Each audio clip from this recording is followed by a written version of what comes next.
주님,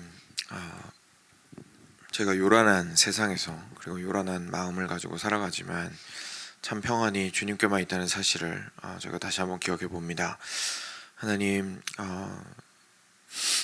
저희가 저희 안에 있는 죄와 그리고 외부에 있는 영적인 사탄의 세력들과 또한 세상에서 저희가 해야 할 일들과 그리고 세상에서 좀 저희들을 혼란스럽게 하고 시끄럽게 하는 여러 가지 일들과 그 모든 것들 사이에서 저희가 끼어 살아가고 있습니다. 하나님 아버지, 그 속에서 저희 안에 있는 목소리나 바깥에 있는 목소리나 참 주님의 목소리보다 더 크게 들리지 아니하도록 주의 말씀이 항상 저희들을 붙드시기를 간절히 간구드립니다.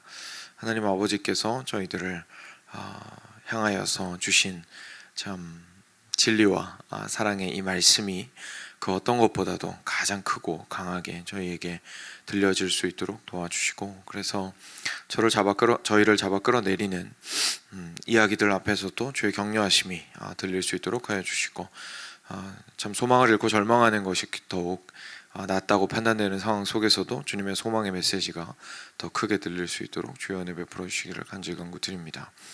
주님, 죄가 우리를 잡아 끌 때에도 주의 용서의 그리고 사랑의 메시지가 더 크게 들리게 하여 주시고, 참 세상의 불의와 그리고 공정하지 못함이 관영할 때에도 주님의 공의로우심이 끝까지 우리를 붙들고 계신다는 그 말씀이 더 크게 들릴 수 있도록 하여 주시옵소서. 오늘 아침에도 그래서 주님 말씀 앞에 나옵니다. 주께서 말씀을 통하여서 우리에게 놀랍게 역사하여 주시기를 간절히 간구드리오며 우리 주 예수 그리스도 이름으로 기도드렸습니다. 아멘.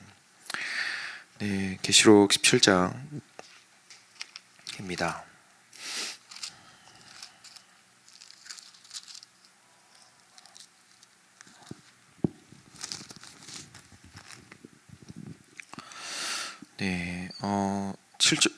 네, 7절부터 18절까지 말씀 같이 교독하고 하면서 보겠습니다. 제가 먼저 한 절 읽겠습니다. 천사가 이르되 왜 놀랍게 여기느냐, 내가 여자와 그가 탄 7머리와 10뿔 가진 짐승의 비밀을 내게 이르리라. 내가 본 짐승은 전에 있었다가 지금은 없으나 장차 무저갱으로부터 올라와 멸망으로 들어갈 자니 땅에 사는 자들로서 창세 이후로 그 이름이 생명책에 기록되지 못한 자들이 이전에 있었다가 지금은 없으나 장차 나올 짐승을 보고 놀랍게 여기니라. 지혜 있는 뜻이 여기 있으니 그 7머리는 여자가 앉은 7산이요 또 7왕이라. 5은 망하였고 하나는 있고 다른 하나는 아직 이르지 아니하였으나 이르면 반드시 잠시 동안 머무르리라. 전에 있었다가 지금 없어진 짐승은 8째 왕이니 7 중에 속한 자라. 그가 멸망으로 들어가리라. 내가 보던 10뿔은 10왕이니 아직 나라를 얻지 못하였으나 다만 짐승과 더불어 임금처럼 한동안 권세를 받으리라. 그들이 한 뜻을 가지고 자기의 능력과 권세를 짐승에게 주더라. 그들이 어린 양과 더불어 싸우려니와 어린 양은 만주의 주시오 만왕의 왕이심으로 그들을 이기실 터이요 또 그와 함께 있는 자들 곧 부르심을 받고 택하심을 받은 진실한 자들도 이기리로다.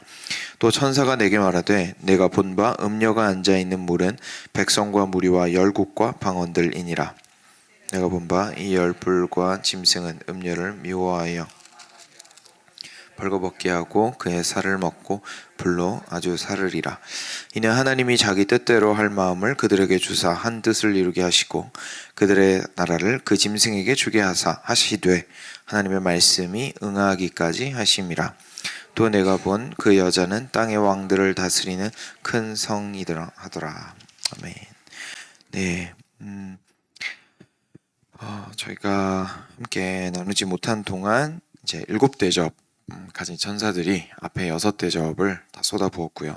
그 마지막으로 7대접을 가진 7번째 대접을 가진 천사까지도 이제 다 들이부었습니다. 그리고 나서의 환상이 계속되는 장면이 이제 오늘 이 장면입니다.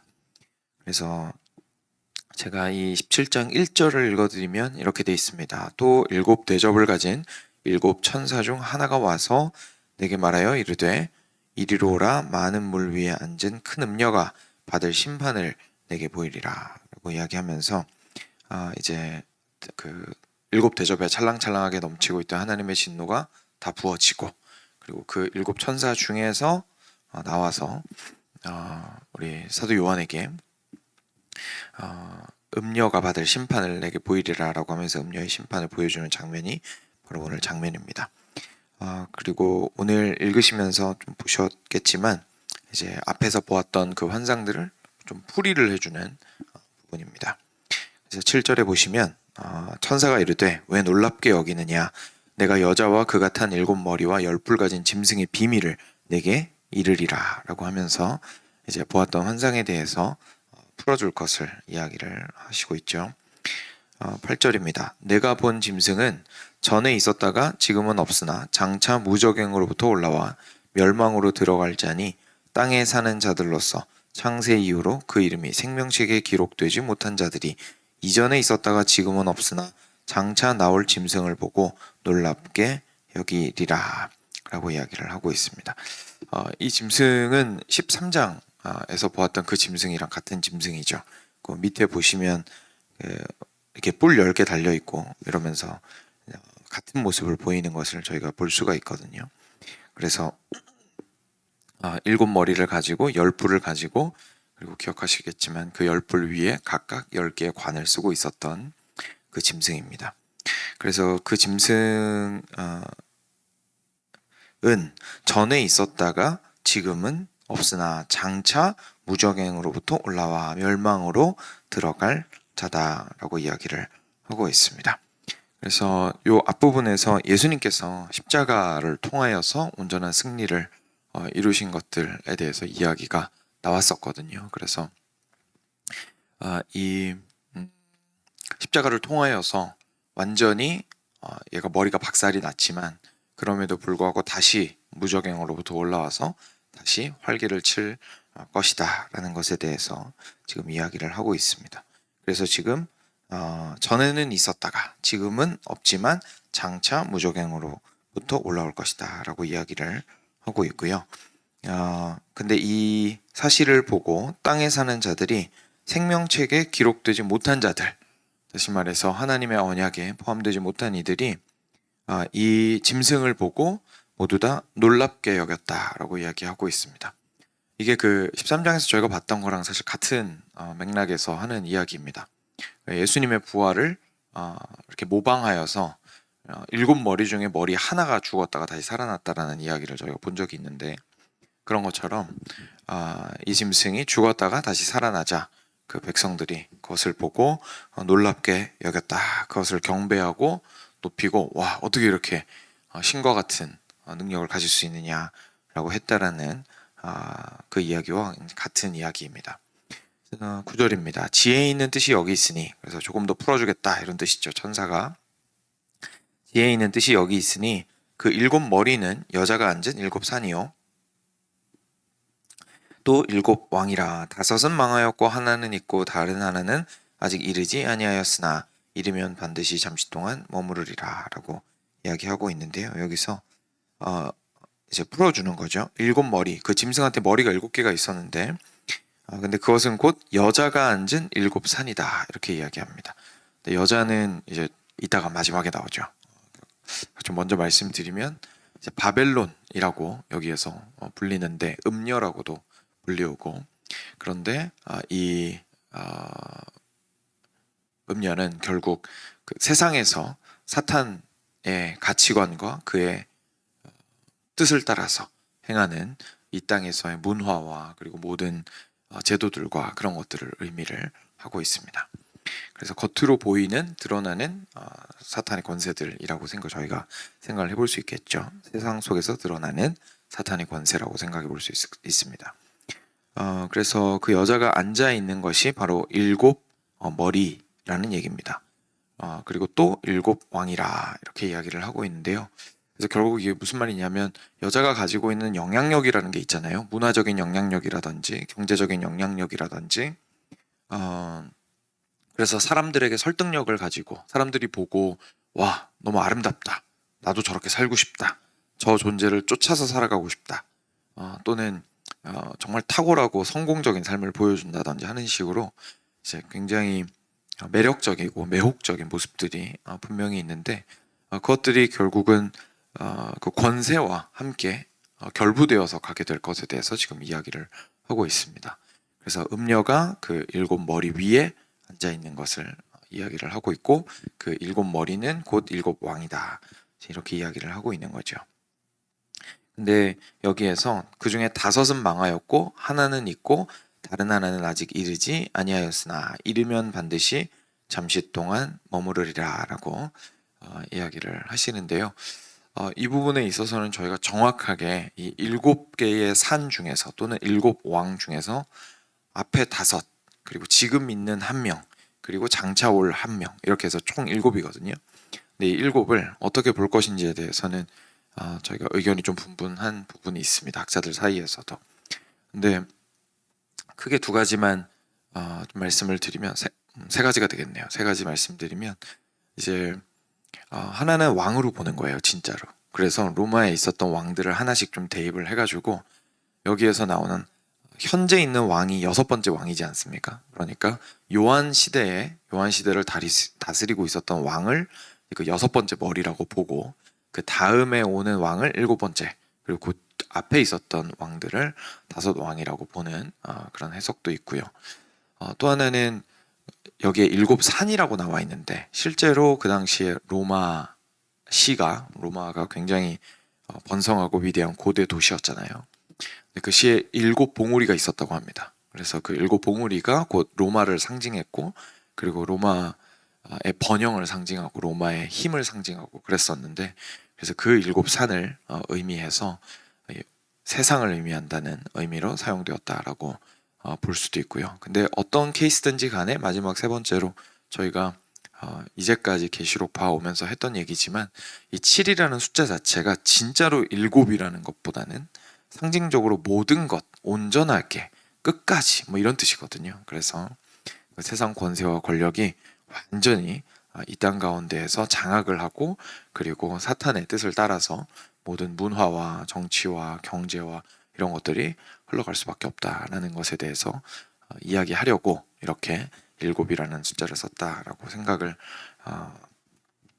할 수 있습니다. 제가 이거 보다가 재밌는 사실을 하나 알았는데 저희 여기 펠러타인 있잖아요. 펠러타인이 그 봉우리 중에 하나더라고요. 이름이. 로마에 있는 일곱 봉우리 중에 한 봉우리 이름이 펠러타인입니다.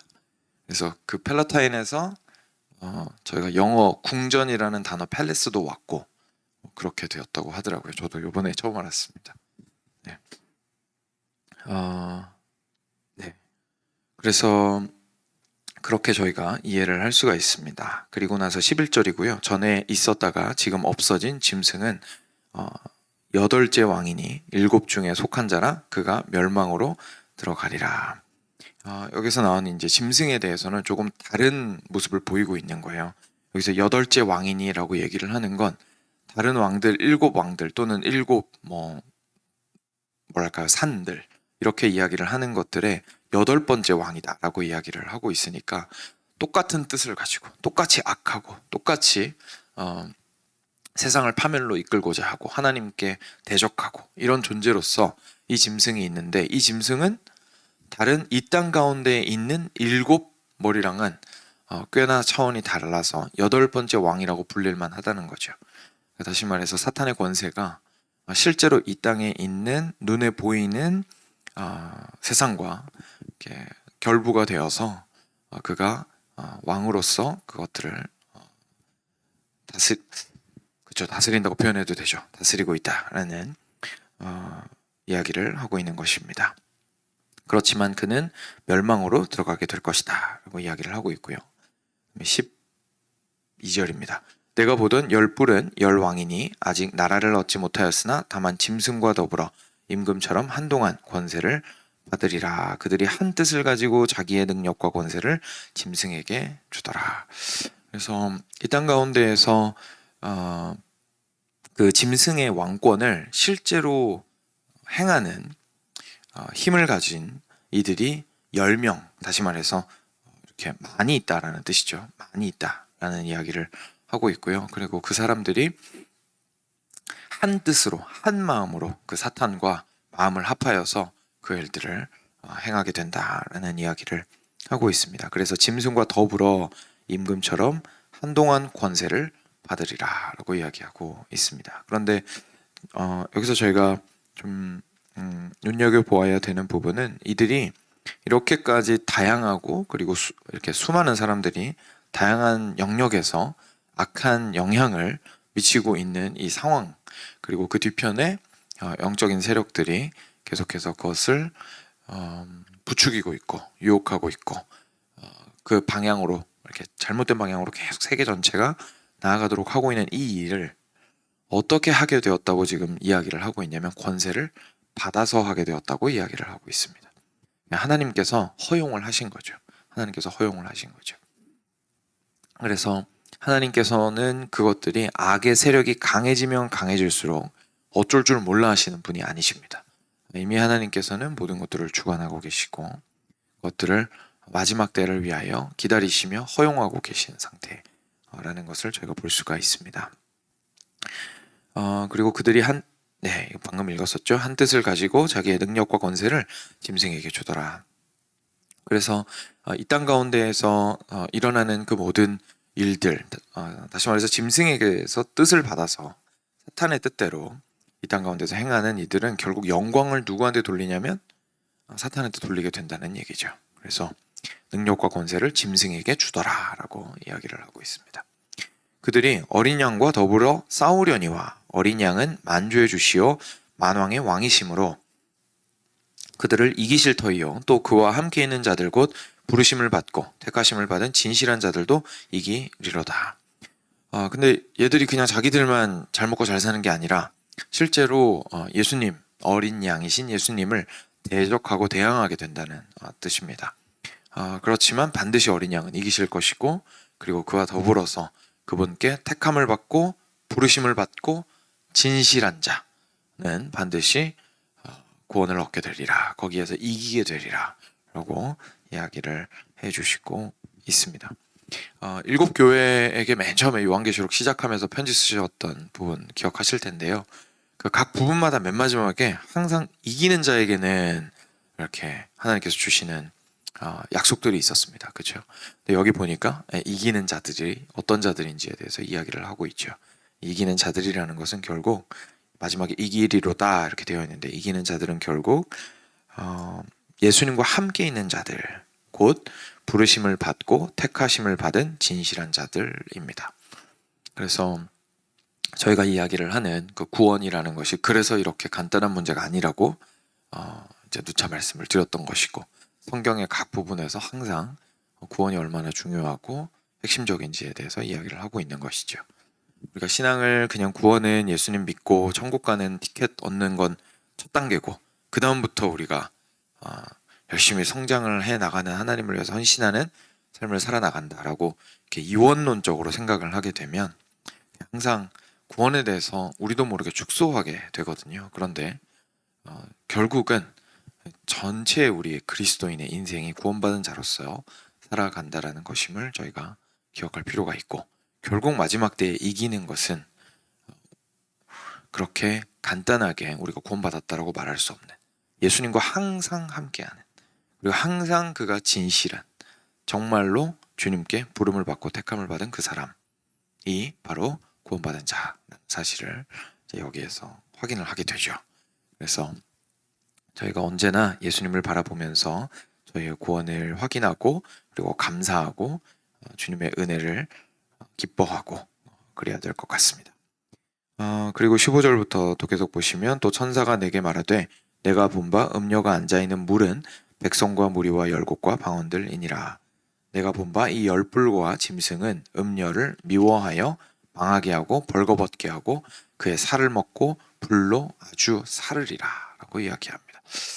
굉장히 아이러니하고 극적인 장면입니다. 그러니까 음녀가 이 7 머리를 한 짐승 머리 위에 앉아 있었거든요. 그리고 여기에서 그걸 이제 물 위에 앉아 있다라고 표현을 하고 있는데 근데 물도 결국은 이 땅과 이 모든 문화와 그 모든 것들을 의미합니다. 그래서 그 위에 앉아 있었는데, 다시 말해서 거기서 자기 영향력을 막 펼치고 있었거든요. 그래서 요 앞에, 오늘은 읽지 않았지만 이 음녀가 앞에 굉장히 아름다운 모습을 하고 있었습니다.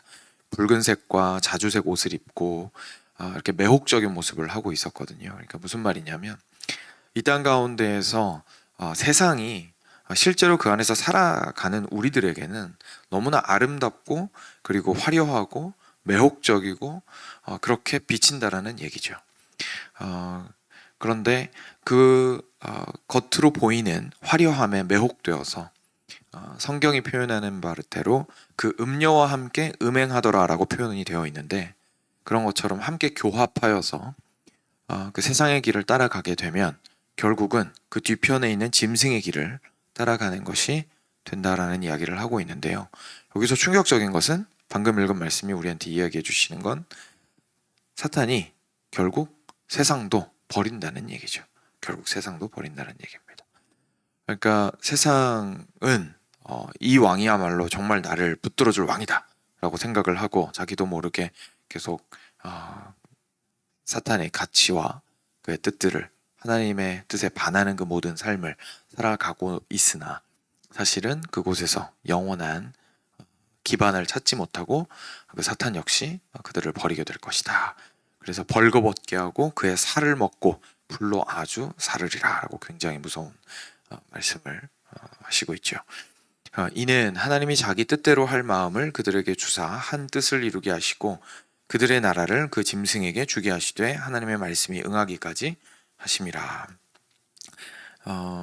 그래서 이 모든 것들은 결국 하나님께서 허락하시고 허용하셨기 때문에 이들이 그 특정 기간 동안만 자유롭게 그렇게 행할 수 있는 것이다 라는 이야기를 한 번 더 해주시고 18절에 아까 말씀드렸던 여자의 정체를 정확하게 이야기를 해주시죠.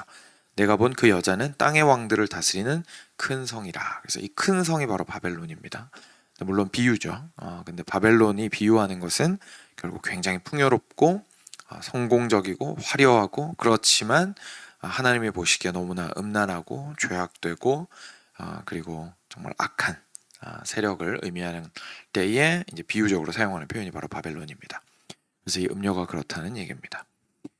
오늘 말씀을 통해서 저희가 다시 한번 좀 기억을 하게 됩니다. 다시 한번 말씀드리지만 여기에서 나왔던 7왕 또는 7산 또는 10왕 이런 것들을 저희가 너무 이렇게 특정 사람에게 연결을 지으려고 하다 보면 좀 이상하게 빠질 수가 있습니다. 그래서 그렇게 하기보다는 이 숫자들이 가지고 있는 또 상징적 의미들도 분명히 있기 때문에 모르겠습니다. 그 당시 독자들은 읽고 이 7명이 누군지 10명이 누군지 알았는지는 정확하게 모르겠지만 일단 지금 이 시대에 하나님께서 우리에게 주시는 것은 누구라고 저희가 추측하고 막 이러기보다는 정말로 이 세상 가운데에 우리가 볼 때는 너무 귀해 보이고 너무 아름다워 보이고 너무 화려해 보이고 저 길로 가면 행복할 것 같은 그 길이 사실은 그 뒤편에 어떠한 영적인 세력이, 다시 말해서 하나님께 반하는 그 가치관과 그리고 사탄의 실질적인 움직임이 있는지를 저희가 알고 있어야 한다는 사실을 기억하게 되고요. 그리고 여기에 나왔던 그 비참한 결말을 저희가 기억을 해야겠죠. 그 길로 가면 파멸의 길이다라는 것을 아는 것이 주인인 사탄마저도 세상을 버리게 될 것이기 때문에 그렇습니다. 우리가 끝까지 이기는 유일한 길은 여기 나왔던 대로 그와 함께하는 자라는 그 표현입니다. 그와 함께하는 자. 사랑하는 여러분, 저희는 항상 예수님과 함께하는 자로서 이 땅을 끝까지 살아나가야겠죠. 예수님과 함께할 수 있는 사람은 예수님께서 먼저 불러주신 사람입니다. 그리고 예수님께서 창세전부터 택하신 사람입니다. 이것이 저희들한테 불안하라고 하시는 말씀이 아니죠. 오히려 확신을 가지라고 주시는 말씀입니다. 내가 택했으니까 흔들리지 마. 내가 택했으니까, 내가 불렀으니까, 내가 부르고 택한 것이 확실하다면 좀 흔들릴 필요 없다. 지금 이 상황이 너무나 힘들고 그리고 음료를 거부하는 이 길이 어렵게 느껴지더라도 살아나갈, 이 길을 걸어나갈 가치가 분명히 있다. 왜냐하면 내가 반드시 이기게 할 것이기 때문이다 라고 말씀해 주시는 거고요. 그리고 그 사람들은 참 진실한 사람들입니다. 믿음으로, 신실함으로, 주님과 함께하기를 기뻐함으로 걸어가는 사람들, 그게 바로 진실된 사람들입니다. 그래서 저희가 오늘의 삶을 살아나갈 때에 세상으로부터의 영향과 이런 것들에 대해서 이 시대는 제가 좀 느끼는 건데 모르겠습니다. 동일하게 느끼시는지 모르겠지만 저는 약 그런 느낌이 좀 있는 것 같아요. 예전에 보다 지금 더 관대한 것 같아요. 교회가 세상에 대해서. 그래서 그게 뭐 제가 어릴 때도 그런 얘기를 들으면서 컸던 것 같기는 한데, 근데 직접 지금 제가 살아온 시대만 좀 비교를 해보자면 분위기가 실제로 교회도 결국 사회에서 어떤 책임을 해야 된다든지 이제 이런 얘기가 나오다 보니까 아, 교회와 세상의 구분과 거룩하여져야 함에 대해서는 많이 강조가 안 되고 있는 게 아닌가라는 생각을 하게 되더라고요. 그래서 다시 한 번 더 저희가 누구인지를 기억하며 누구를 바라보며 걸어가야 하는 사람들인지를 마음에 새겼으면 좋겠습니다. 이 시간 함께 기도하겠습니다. 주께서 주신 말씀 기억하시면서 기도로 나아가도록 하겠습니다. 같이